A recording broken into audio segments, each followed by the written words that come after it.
If you look at what's going on in this world, I just actually read an article that we're 775,000 beds short of where we need to be by 2030. Like that's in like 5 years. Yeah. And in order to keep up with that, the guys putting up houses need to build houses 3.5 times faster just to keep up. Like that's, and they are saying that they need $100 trillion just to keep up with the 2030 numbers. Because guess what? The country is getting older and those tailwinds are not going to change. Welcome to the Row Room Assisted Living Podcast with your hosts, Charlie Cameron and Alex Schlow. This is your go-to show for cutting-edge insights from industry leaders in residential assisted living. Whether you're ready to launch your own assisted living business or looking to invest in this fast-growing, high-impact sector, we are here to equip you with the tools, strategies, and confidence you need to succeed. Get ready to ride the silver tsunami and change the future of senior care. Now on to today's show. Welcome back to today's episode of the Row Room Assisted Living Podcast. I'm your host, Charlie Cameron, and today we're thrilled to have my really great friend, Brandon Schwab, joining us today. Brandon, I'm just going to give you a quick intro. He's got 9 homes and owns Shepherd Premier Senior Living, so 141 beds. It's been a crazy journey, so we're going to touch on just a little bit of that today because I'm sure we can't cover it in 40 minutes, but Brandon, it's a pleasure to have you. Why don't you give the folks a brief introduction to you and where you're at right now in your journey before we jump back in time to where it all started? Sure. Before I do that, though, I want to thank you for what you have done. I have followed you over this past year, and I think what you guys are doing is awesome. So I am thankful for this I am thrilled for that. I will definitely add as much value as I am able to. So thank you for all that you were able to do as well. So how did I get into it? Right? Well, where are you at right now? And then you can roll that into how you got started if you want. Yeah. So we are centrally throughout the country. We have 5 homes in. So we have 9 homes total. They're all between 10 and 20 people per home. We've been doing it for 10 years. Assisted living is what we do in our homes. We call our homes homes. We do not call our homes facilities. That's actually the F word in our office. We don't ever use that. So we have homes that are 10 to 20 people per home. We have 141 total beds, been doing it for 10 years, failed a lot, kind of went through COVID, learned a lot from that. Really why I got into it though is so I was able to see what the other end is going to turn into. So my grandpa went to a facility. It's also a factory, as we are able to call it. And he got really terrible care. And that experience personally actually led me to believe that I was never going to ever go into those facilities again in my life. And it was a really terrible experience. We walked in, the odor was terrible. And when he needed help, we pulled a pull cord button back behind his head and we just waited 5, 10 minutes, 15 minutes. By 15 minutes, his face was just changing colors. And by 20 minutes, his face was like, I had to go get help. And I did that and I got him help. But while I thought I was helping him by getting him help that day urgently, I realized that I probably actually hurt him because the care team that I talked to directly wasn't going to give him very good care when I was gone. So then I felt really terrible on that. And fate would have it, 5 years later, I was in Florida and I saw a home with 5 people in it. And it was drastically different than what I have ever been able to see before. It didn't have the odor so I walked in and they were playing cards at the front table and I was like, what is this? Like it was cool. So when I had the opportunity going back home from Florida, I discovered that they didn't have a whole ton of them up here. So Chicagoland, we've got 5 homes and in Wisconsin, we have 4 and we are continually growing. We are actually under contract to purchase more.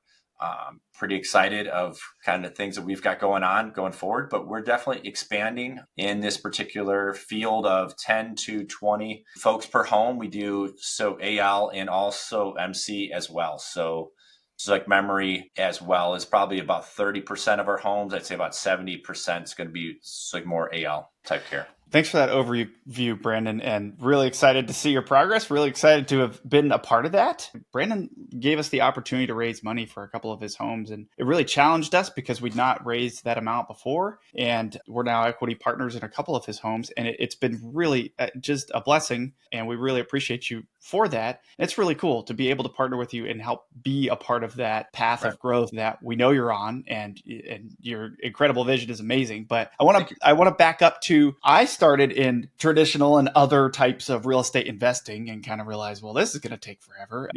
I think you have a similar story. Where are you at on the real estate investing spectrum?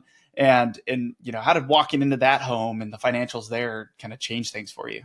Yeah, for sure. So I started investing in real estate in 2010. And frankly, I was working for contractors prior that were flipping houses after the 2008 crash. And I realized that there was an opportunity to help them find property. So I began wholesaling in 2010, frankly, because I didn't have a lot of cash at the time. So I earned cash by doing wholesaling and I learned it, which is how I kind of got going. In 2012, I realized that while having active income is great, you could have tons of active income, but if you don't have time, it doesn't count for anything, right? Because when you have kids, families that don't care what you have for earnings or all that, they just want you actively at what they're doing, like it's a different thing. So in 2012, I kind of pivoted because I wanted to create more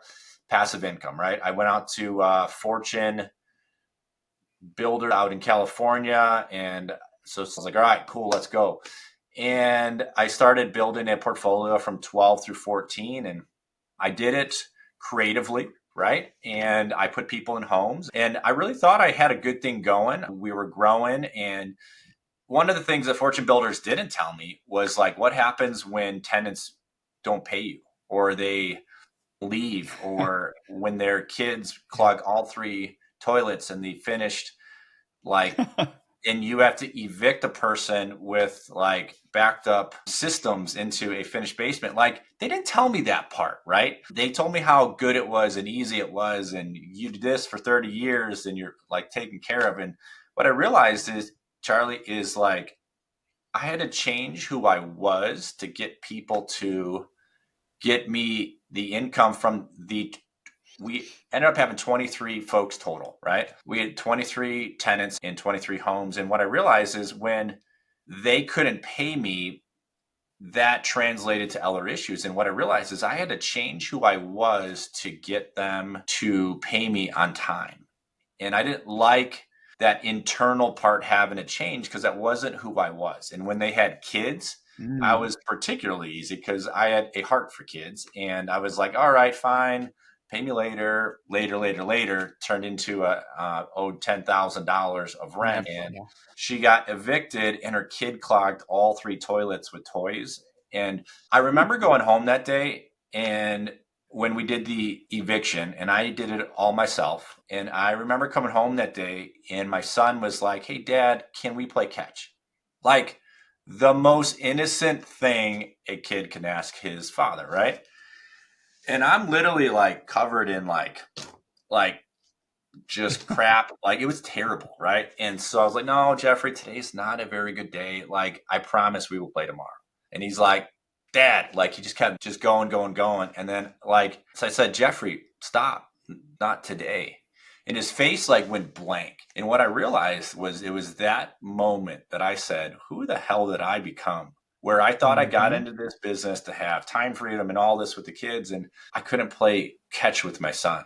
And it was like a pivotal point in my life that when I went through that. I was like, listen, this isn't what I thought it was. Like they tell you all these things that it's going to be. And what I realized is like I hated who I turned into. So I said, listen, I got to find a different avenue to get to. And I went to church that Sunday. And it was like the weirdest church service because like it literally felt like no one else had to go. Like that pastor was just talking to me. And it was Yep. uncomfortable because I was like, what's happening right now? Right. And they went through just Psalm 23.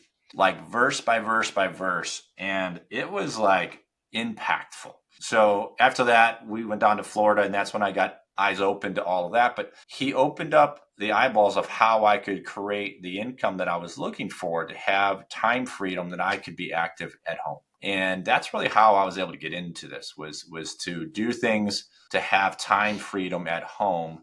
Passive income's key, because if you only have active income but you don't have time, those two become problems. Yeah, so that's a powerful story, and the blank face on your for your son. I think as a parent who's also an entrepreneur, I think everyone has those experiences every now and then, and it kind of just smacks you back into reality. Like, whoa, yes, you're an entrepreneur. Yes, you're doing cool stuff, but hang on a minute. What are you doing it for, right?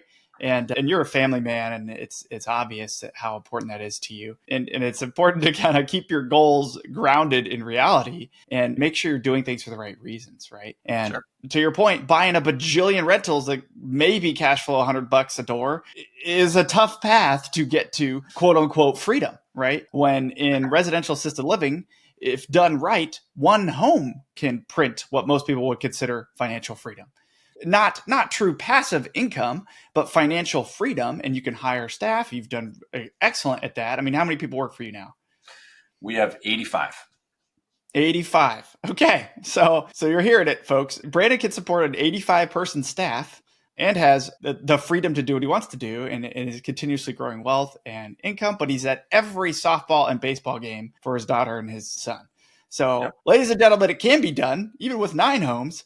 So if you're listening to this, I just want you to remember what you're doing it for, and that you can do both, and you can continue to put family as a priority. But it might be tough, and this is an interesting kind of foray into assisted living. Is like, man, it can be tough with those single family rentals. I've been there, short-term rentals, multifamily. Man, it wears on you. Not that this is necessarily less difficult, but the cash flow is much higher, so you can hire who's, not hows, right? Okay, so share, if you would, on the first home you did, what was the most surprising challenge when you started it, and how did you get past that? So when I came back home from Florida, there was a house on the MLS for over 500 days, right? It was a 5,000 square foot, one floor property. And it was a guy's single family house, and he was a financial planner. So he built an office on his house. The goofy part was you had to go outside to get to his office. So when we built the house, it was in a town of 832 people, right? And what I realized is that's not a lot of people, right? But it had a good household income of 85,000. So what we did is we built up a property. We ended up buying it for 250, and we put 550 into it. But what we did was we learned that my initial thought was everyone wanted their own private room. So we had 7 rooms total. 4 rooms where they had their own room, right? So we had 4 privates, and then we had 3 doubles. So prior to COVID, we realized that people like the efficiency of having 2 people in a room because it cut their costs down $1,000 per month up to $1,500. So if they were able to save $12,000 to $18,000 per year, it allowed them to be in the house longer. And families that don't know, they only do know what they have left. They don't know how long they're going to have those funds go. So when I first got in, I thought everyone wanted their own room, but what I realized is not necessarily. You have to build these homes to be flexible to help people financially that are focused on the finances first, but then also you have to have private rooms for people that wouldn't ever think of going into their own room, but they're fine paying an extra $1,500 each month.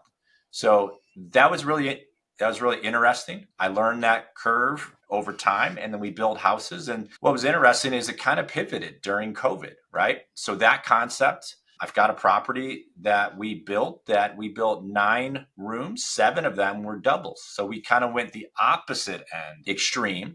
And what we realized is during COVID, that was the most unpopular thing in the world during COVID.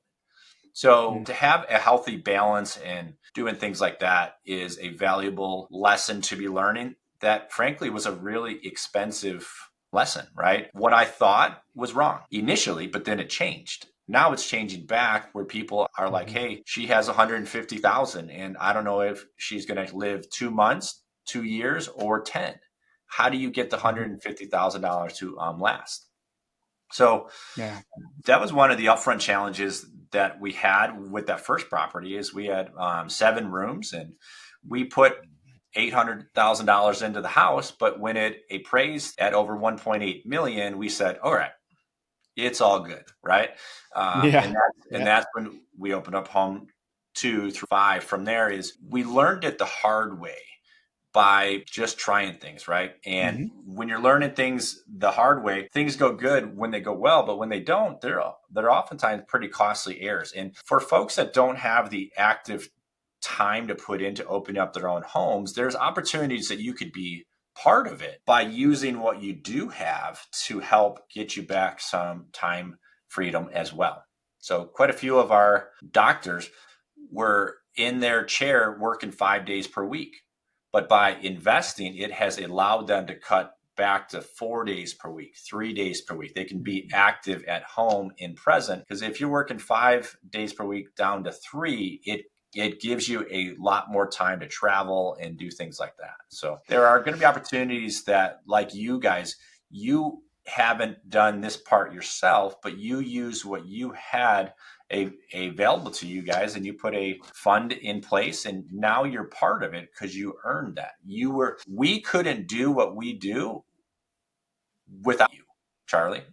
Yeah. And that's an opportunity that we can all help each other, because if you look at what's going on in this world, I just actually read an article that we're 775,000 beds short of where we need to be by 2030. Like that's in like 5 years.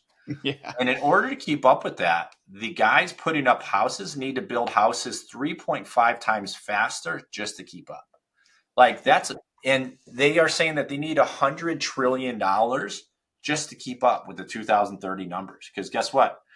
The country is getting older and those tailwinds are not going to change. There's a bunch of other places people could invest with, like multifamily and all the other things, but who do you have to compete against, right? What we're Yeah. doing has housing plus healthcare. Those are 2 really good places to be. And when you throw them together, like that's hard to beat.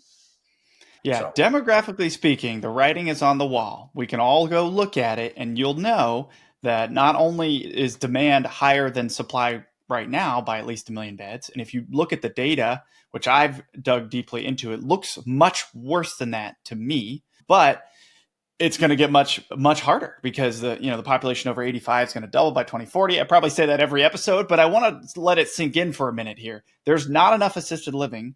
There is not even never close. going to be in the next 15 years. It's almost impossible. I won't say it is, but I truly believe it is impossible to build faster than the demand is going to increase because of the boomer generation. So for people who are like, well, I shouldn't start a home because everybody else is doing it. It's like, no. Like you opening a 10 to 20 bed home is not going to even put a dent in those numbers, right? So there's really enough to go around for everyone who wants to get into this. I want to also riff off a couple of things you said here. And Brandon was talking about investing opportunities. So the highest and best use that I've ever seen for a residential type property is assisted living, bar none, because it's not just a home that's a rental, but it's a rental that's doing 5,000 minimum per resident. And Brandon touched on it, but to clarify for our listeners, yes, you can have homes with 2 residents in a room. It's pretty common. Optimally, yes, it'd be great if each one had a private room. You can charge a little bit more and people are getting what they want, right? And if another COVID thing happens, God forbid, then you're sheltered from that. But you don't have to have a 10-bedroom home to start a residential assisted living home. But, we often talk about 10 plus residents is really the space to be because the financials make more sense on those homes.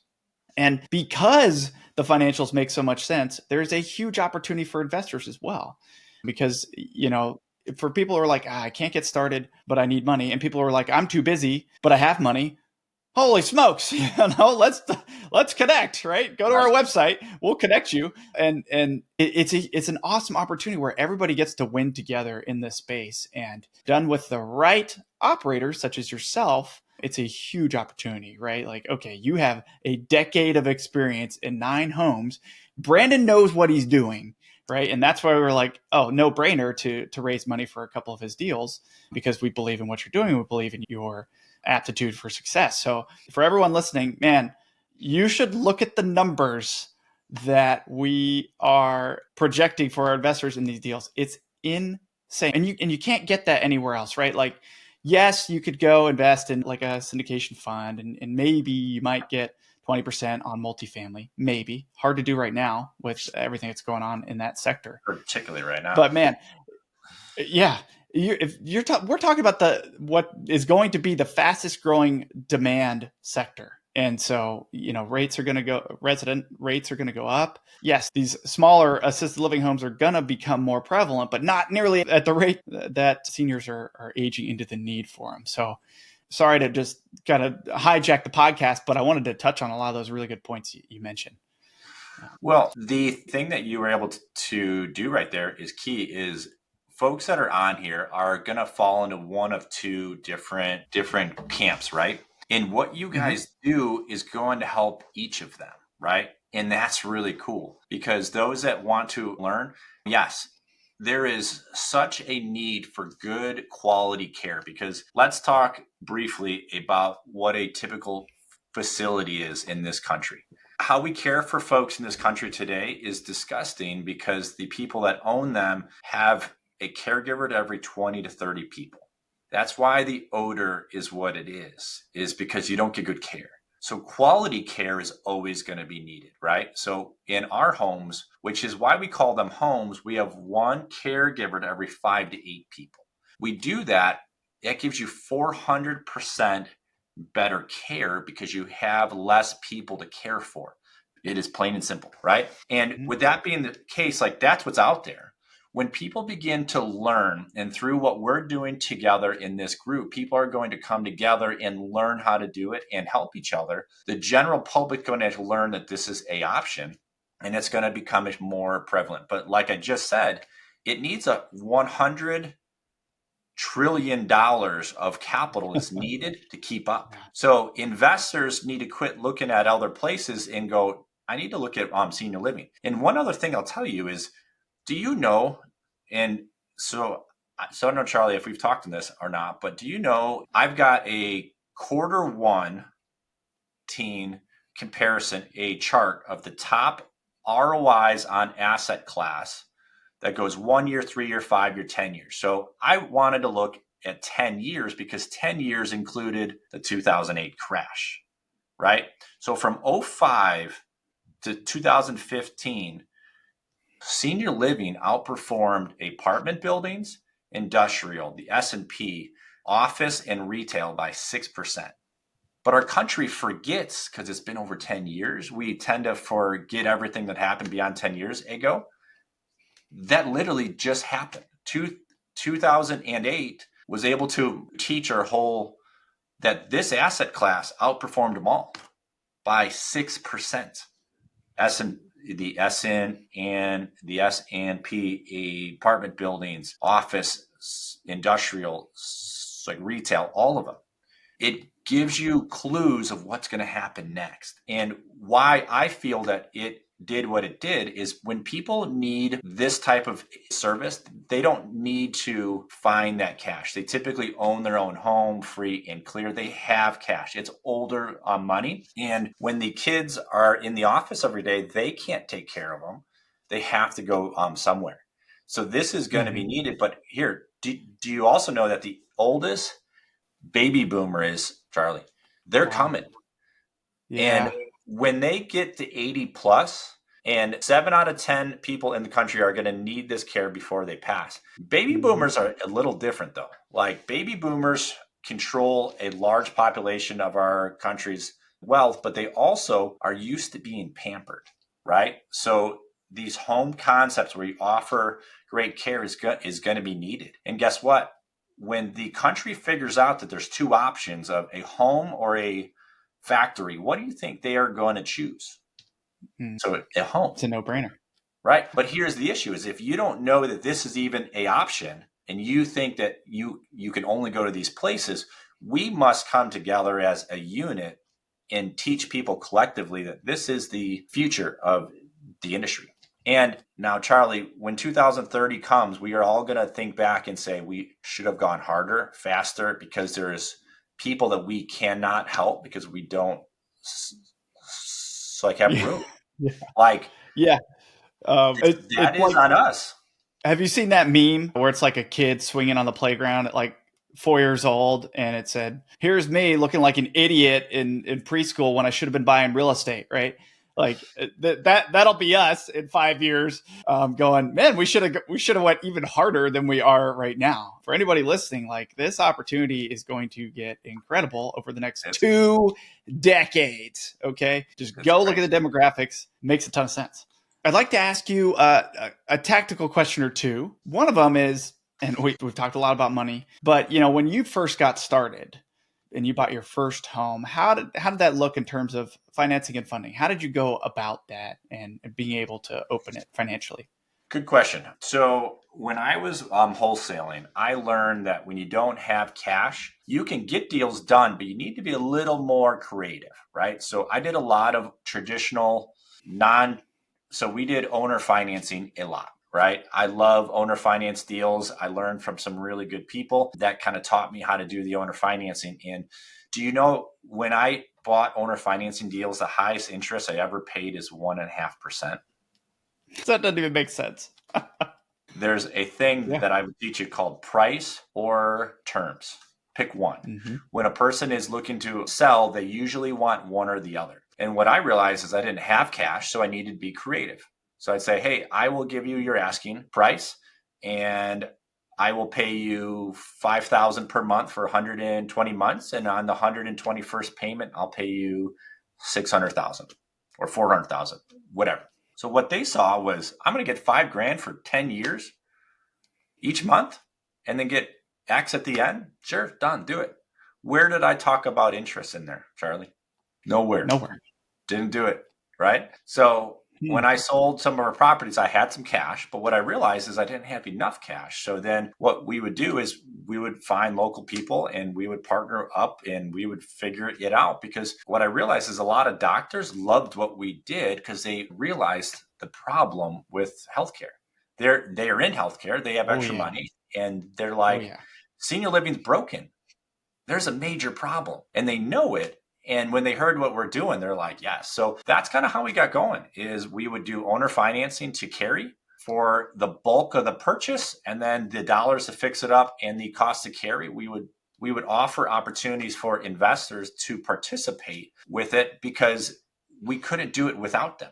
If you don't have that cash, deals don't get done. So a couple of years ago, I started looking into how to create a fund to solve that problem. Right? Like that's the biggest thing is when I went to go get financing, my local banker guy was like, so it's a house, but it's making $55,000 a month total income and your costs are 32,000. So you're netting 23. His brain, Charlie, couldn't comprehend it. Yeah. And when they don't get it or they're confused, they do nothing. And the banker was like, come back when you have home number 2. Right? Because he said, well, if 2 people die, you're down 20%. And I'm like, yeah, but we're making $23,000 a month. He's like, yeah, so I just can't come back when you have 30. And I'm just like, what? And when I had 2, they told me the same thing. Home 3, same thing. And what I realized is the world is not set up for these because they don't understand.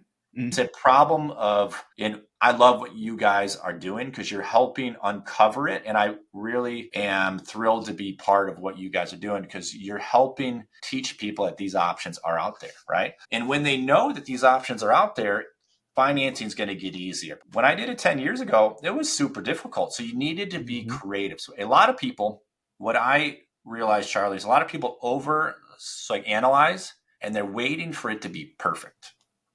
Let me tell you, there is no perfect time to do anything, right? Like you either just have to get kicked off the edge and go do it and take action because that's where you learn, while most people wait till it's perfect and they never take action. And it's super sad, but I love what you guys are doing with this group because you're helping people get over that hump and get comfortable how to actually do that. But you're also offering opportunities for investors to participate where they don't have time, but they can actually write a check where this person here needs the capital to go from here and put it together. So I love what you guys are doing. I feel that there's a need that once we hit X homes, we're going to use those homes as a proof of concept, and we're going to raise a debt fund of huge money to help people that are going to do this business get the financing that they need to get going. Now, granted, we're not at that point yet because we need to really hit 30, 60 houses maybe. But once you can really look at it from that size, we can say, hey, let's do like 100 million or 200 million and then help people get into the business while giving them capital that they need in exchange for equity. Like that's going to be our plan going forward because our company can't keep up. Even if we have 3,000 homes, we're not even able to just touch it. 3,000 homes is 4,500 seniors, right? For us, that's huge. Big picture, that's nothing. Yeah. So what you guys are doing allows us to help more people and be part of that, both from teaching what we do and we have learned because we've done this for 10 years. On version 10.0, by doing it for 10 years, we do things different that we could help people avoid those pitfalls. Some of them have cost me over $200,000. We had one house that personally cost me hundreds and hundreds of thousands because I goofed up, right? Like I thought one thing and it turned out to be different. Mm-hmm. Would you want to go through all those and deal with all of those like curves of learning or join a team of people that are going through it as a whole team? And that's what you guys are doing. And it's the only place that I talk on some of those curves that I've learned of any place. And it is because when I do talks like this, people call me. They ask me to talk for an hour. So I frankly don't have time to talk with 20 to 30 people everything that we do. So I just don't have time because we're focused on doing what we're doing. But I do these calls because there's an opportunity for people to join what we're doing to help us fund the future. We currently have 21 homes under contract right now. There is no problem of finding deals. There's problem of finding enough capital to keep up with the deals and then build a team back behind that can keep up with it. Like that's the only reason we're not going to hit the 2030 need is CAP hasn't figured it out yet. Yeah. And offices figure it out. And until they get financing easier for these homes, because once they figure out that these homes offer really, really good care, our average time that people are in our homes is 3.2 years. Nice. Now, one of the things we talked on this past week in your group was how that happens, right? There is particular tech that I use that enables that to happen, right? It doesn't just happen on its own. You have to be intentional to care. So a lot of the other folks that are in this business, they're in it to earn money. So they focus on earning money and they be as efficient as they can. So they cut the caregiver down to one caregiver to 20 or 30 people. On the flip side, Charlie, is that if you don't offer good care and people pass because they sit in their own waste for 3 to 4 hours, that directly translates to an ulcer that kills 72% of people. If you can just care enough to keep that from happening, they are in the Flintstone era of using tech because they don't have to do anything different. They have nobody pressuring them to do what they ought to do, right? Where we are using tech because we need to. We need to be as efficient as we can because our homes by nature are not efficient. Yeah, dude, you just touched on so many things right now, and I wanna back up and hit a couple of them. I'm gonna just add Charlie's thoughts to Brandon's crazy great brain here. But guys, you're trying to create a home that offers amazing care. Why wouldn't you want to do what it takes to help your residents live longer? I mean, it's crazy, right? And you're setting a new bar that doesn't exist in these quote unquote facilities, right? And so by doing so, and I know you don't have this problem, you'll never be vacant because not only are your residents living longer, but your staff sees what you put into it and they're going to naturally attract more residents. The families see what you're putting in. They're naturally going to refer more residents.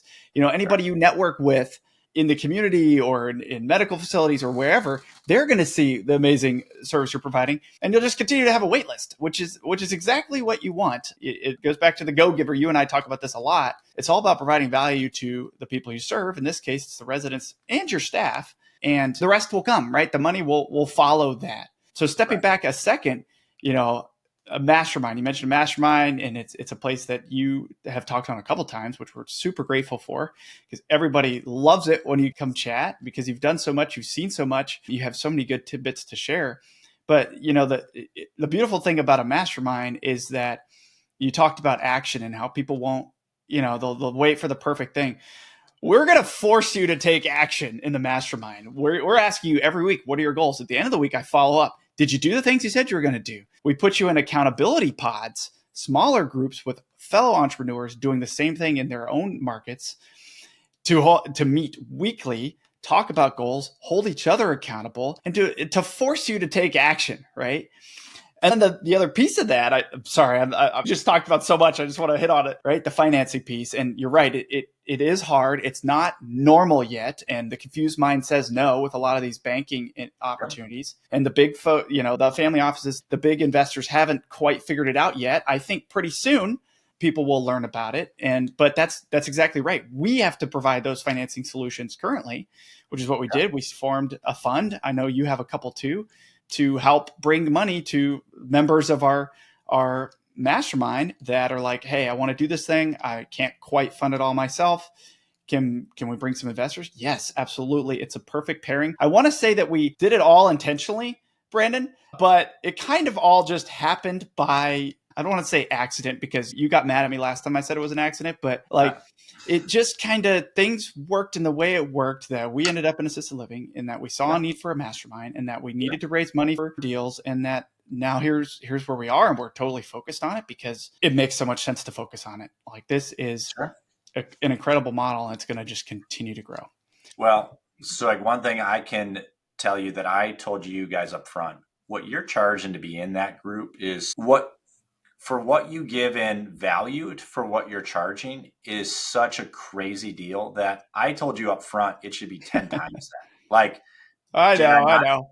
10 times it. So for those that are hearing this, that are not in this, that are trying to figure things out, you would be absolutely bonkers, crazy not to get in now, right? Because at some point, like, it will get too big too fast and he won't be able to give the value that's needed. So the cost will have to go up. Like, it's going to have to happen. And it's going to go up 10 times because for what he's doing here, for what you paid to what you were able to get, is incredible. I think it's too cheap because people sometimes will connect what they pay for what they think they get in return. But your group and what you guys have done, I love your hearts in it because you're doing things for the proper reason, yet you're not looking at it from a financial purpose yet to help yourself, right? But for the value that you're giving, like, it isn't out there. Like, this isn't out there. There are other programs that are 35 or 50 grand for 1 year, and then they kick you out,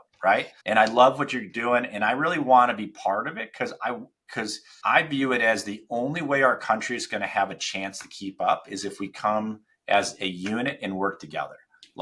There is so much business that not one of us can fill up and do it all. We can't. So that's why I want to do whatever I can to help you guys and add as much value as possible because I want to be part of what you're doing in the future, right? Once we fill up and we can't purchase any more homes, I'm going to want to invest in others as they're going, and then we can help them. I mean, we've done things for 10 years. And frankly, while it is good for you to tell what you told on me, I failed a lot. Like, that's why I'm at where I'm at today is I took action and I failed a lot. Like, some people couldn't get through that amount of failure, but it's what it takes. And for what we're doing in this group, I mean, you're getting access to people that have been there, done that cost them hundreds of thousands of dollars for mistakes. A couple $100 a month, I think is way too cheap. But I love what you're doing. You are giving value first, which is it defines you guys perfectly. That's why I want to do things with you guys is you have the proper heart. A lot of people that get into this to earn dollars, they're not getting in for the proper reason. And when they grow, they make choices based on earning dollars first.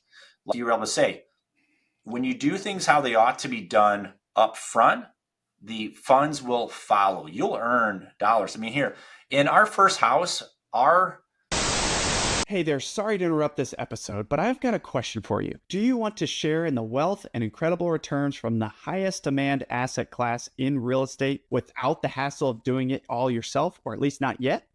Residential assisted living is booming and it's only gaining momentum. That's why we created an investment fund at Open Range Capital, so you can benefit without the heavy lifting. With the silver tsunami upon us, demand for assisted living is far outpacing supply, making this the can't miss opportunity for the next few decades. We provide access to fully vetted investment opportunities that are primed for success and ready to deliver strong passive returns. Don't wait, ride the wave with us. Visit theralroom.com/invest to partner with us on future investment opportunities. Again, that's theralroom.com/invest. We look forward to connecting with you. Now back to the episode.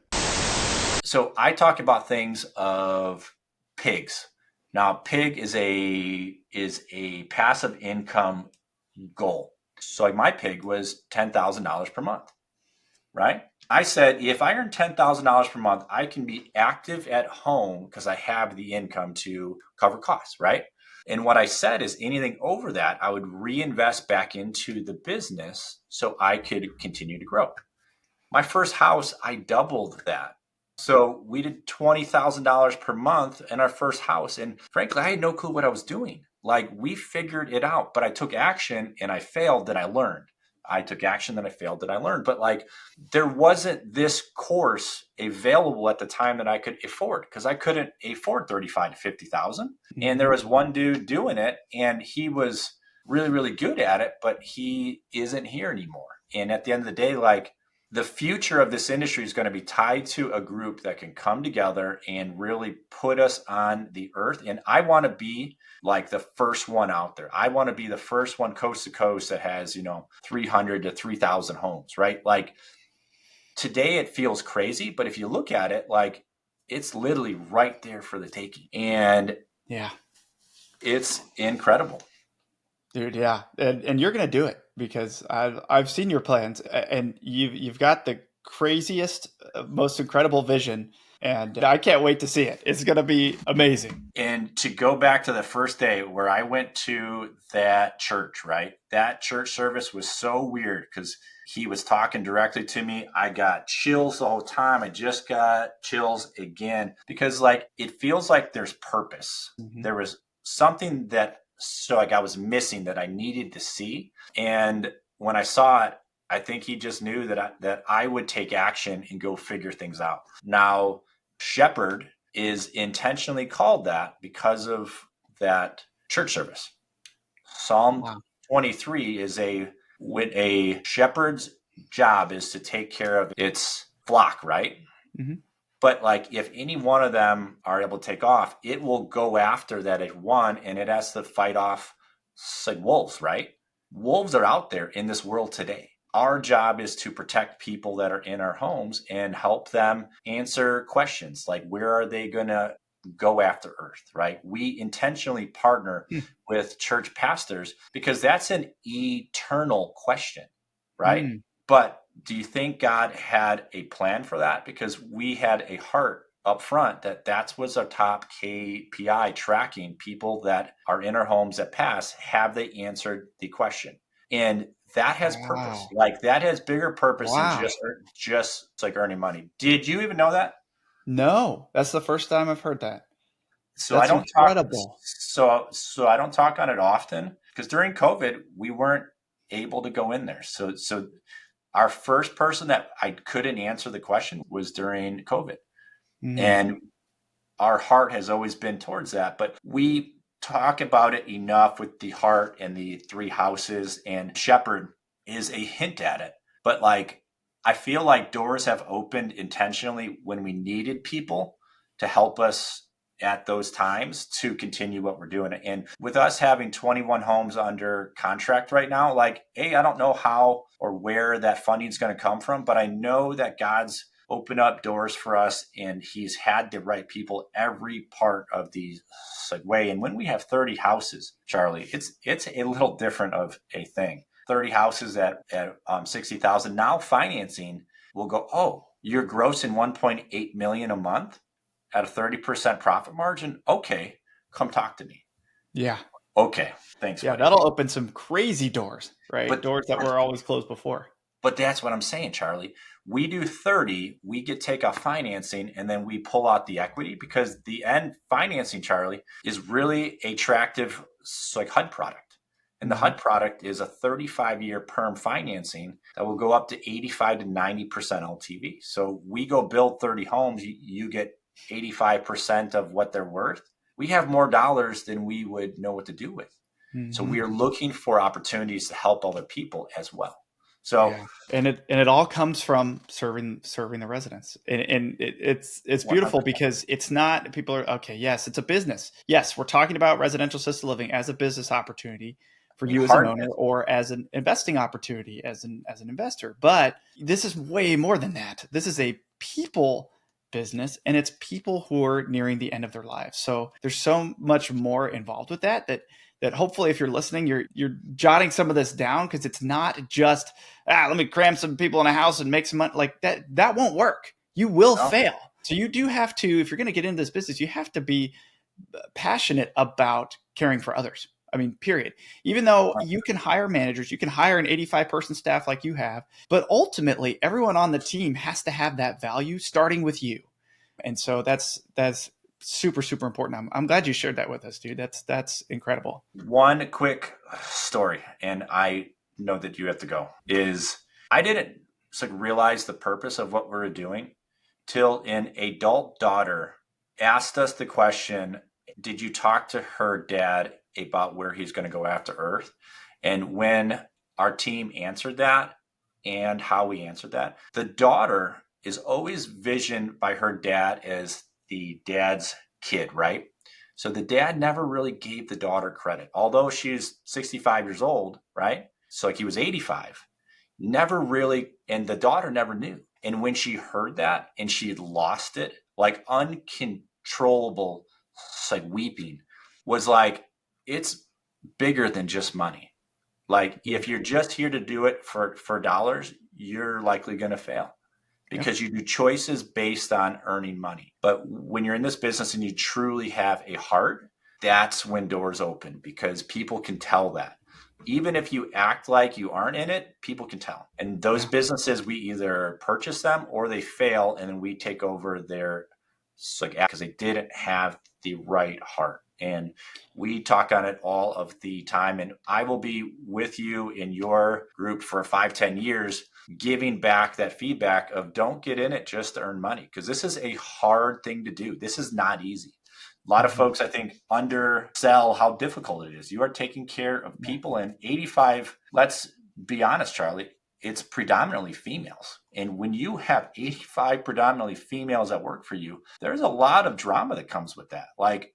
So I'm never going to undersell that this isn't easy. But the person in charge of our ops team has been with me for 9 years. She began as a live-in caregiver, because I was using live-in caregivers because it was the only way to financially get things to work, right? And when she tells families that, she has a 72% closing ratio of tours, because people love the heart. That's our logo. This is our logo. But when you focus on the heart of it, you'll do some good things. Yes, you are going to earn money, but it needs to be done in the proper order.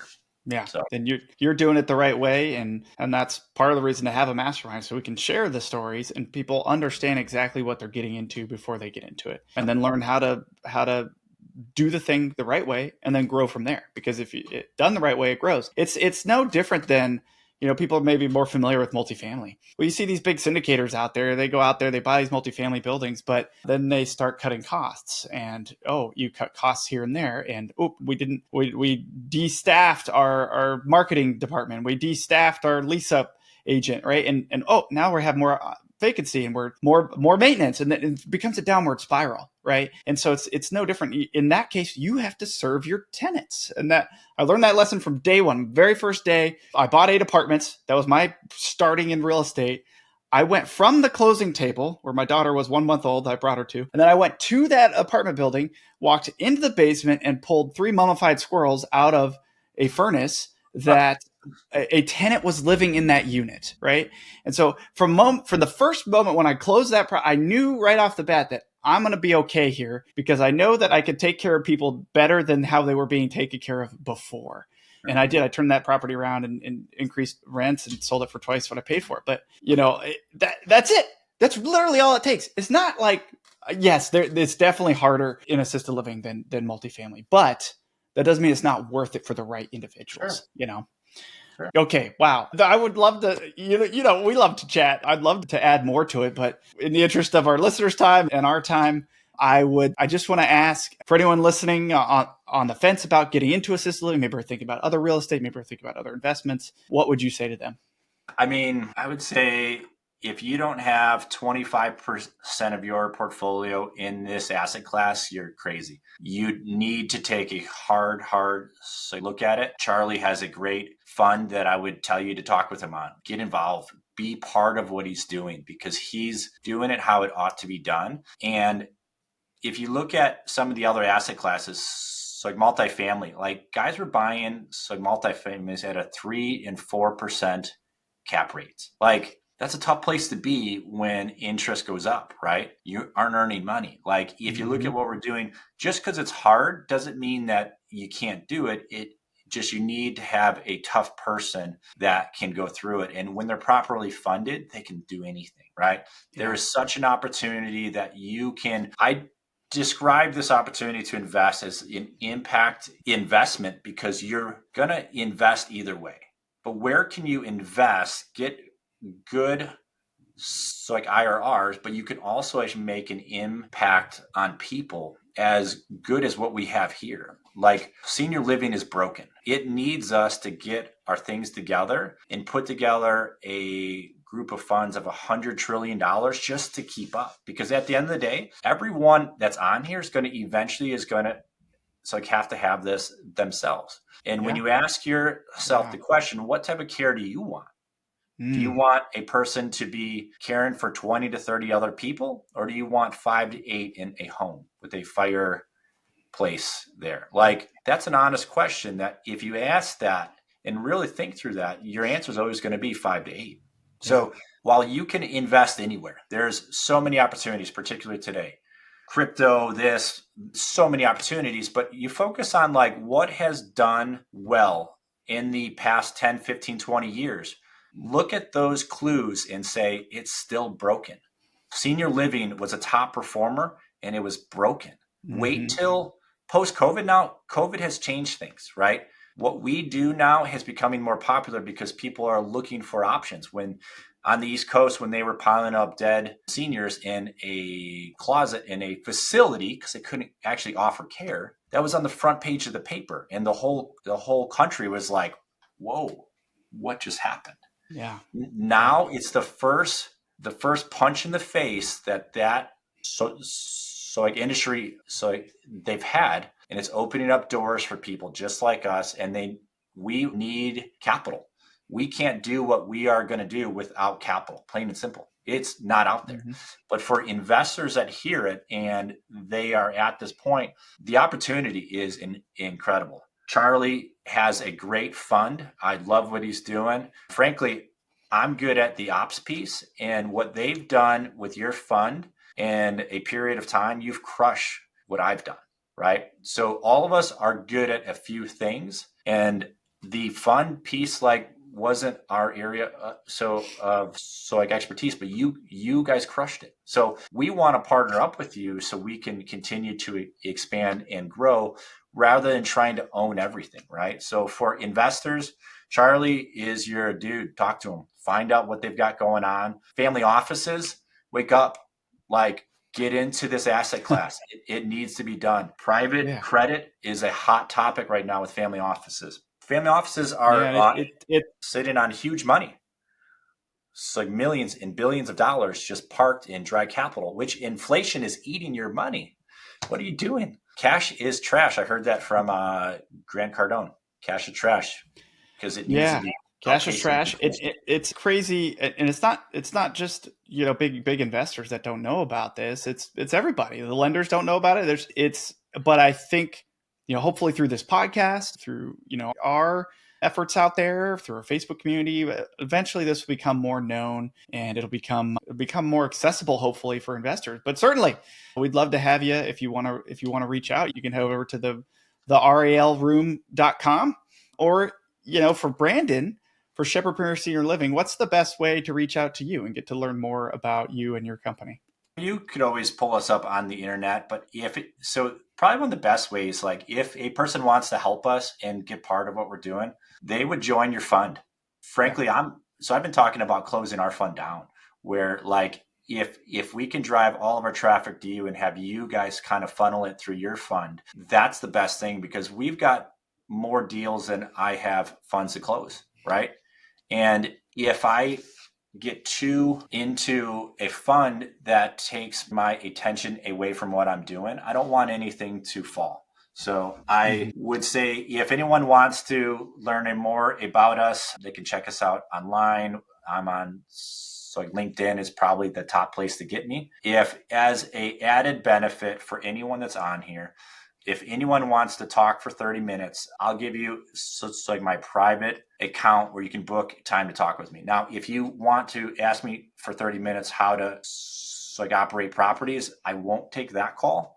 I want you to go to his group for that too. But if anyone wants to talk about investing, I could help do that. It's my first name, so like last name.com, BrandonSchwab.com.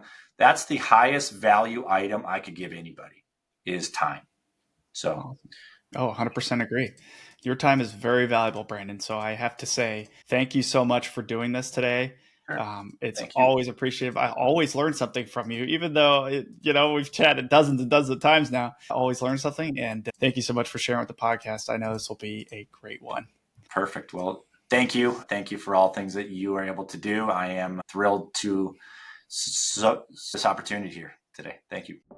Thank you for tuning in to the Raw Room Assisted Living Podcast. We hope you found today's episode insightful. If you enjoyed it, make sure to leave us a raving 5-star review. And a quick review helps more listeners find the show and more seniors get the exceptional care they deserve.